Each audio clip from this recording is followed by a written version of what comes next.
Gunshots echoing through a silent hallway. Bodies fall. 1, 2, 5. A man walks forward slowly. Black suit, blood on the cuffs, eyes empty. Someone whispers his name. John Wick. Another voice trembles.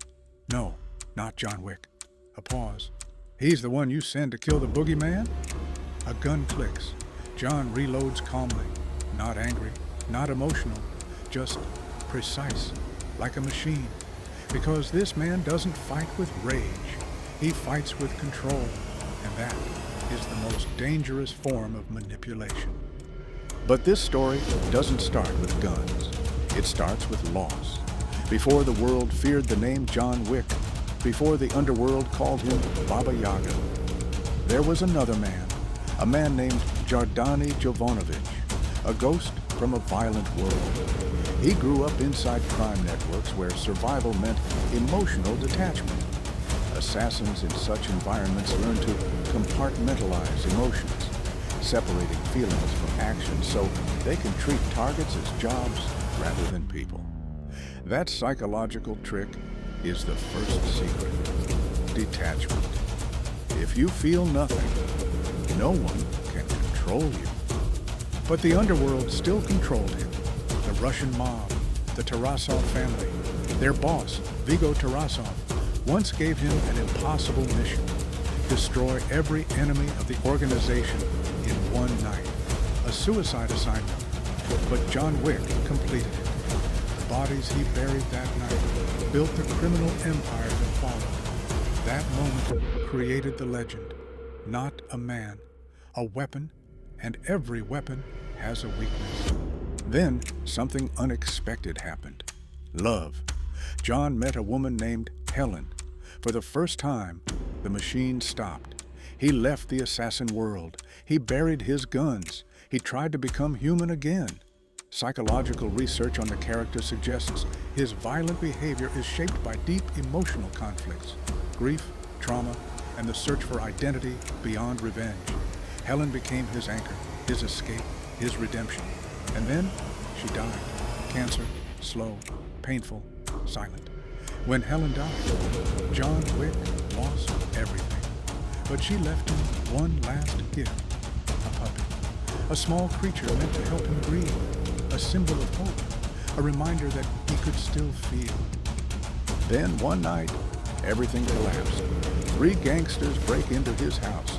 They beat him, they steal his car, and they kill the puppy, the last gift from his wife. Psychologists call this cumulative trauma.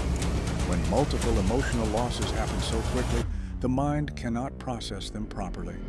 Grief, shock, rage, loneliness, all at once. That night, the assassin woke up again. But here's where the real manipulation begins. John Wick does not fight emotionally. He fights strategically. According to psychological analysis of the character, his behavior reflects a balance between instinctive drives like anger and revenge and rational planning that carefully calculates consequences. In psychology terms, id fuels his rage. Ego plans the strategy. Superego follows a strict moral code. That's why John Wick never breaks certain rules. He respects the Continental Hotel. He honors markers. He pays debts. Even assassins have a code. That code gives him power. Because while others fight with chaos, John fights with structure. But every legend creates new enemies. Soon, the High Table, the secret rulers of the assassin world, declares him excommunicado. Every killer on Earth can now hunt him. A $14 million bounty appears. The hunter becomes the hunted. Bruised ribs, broken bones, bleeding hands, running through dark streets. This is the moment most heroes collapse. But John Wick evolves. Pain becomes discipline. Survival becomes identity. And here lies the darkest secret of John Wick's manipulation. He doesn't control others, he controls himself. The underworld tries to trap him with rules, debt markers, contracts, bounties. But he keeps adapting, breaking expectations, destroying systems, rewriting the game, because the most powerful weapon in war is not violence, it is agency, the ability to act by your own will, even inside chaos. And yet, even legends are human. Years of violence leave scars, physically, mentally, emotionally. Every fight costs him something. Friends die, allies betray him. The world keeps pulling him back into the life he tried to escape, which raises the final question. Was John Wick ever truly free? Or was he always trapped by the only identity he ever mastered? At the end of the journey, after hundreds of battles, after confronting the high table itself, John Wick finally reaches something unexpected. Peace. Not through power, not through revenge, but through acceptance.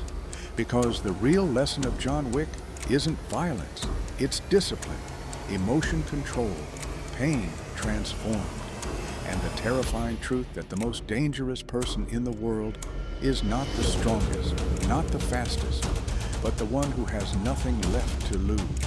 And that is the darkest manipulation secret of John Wick.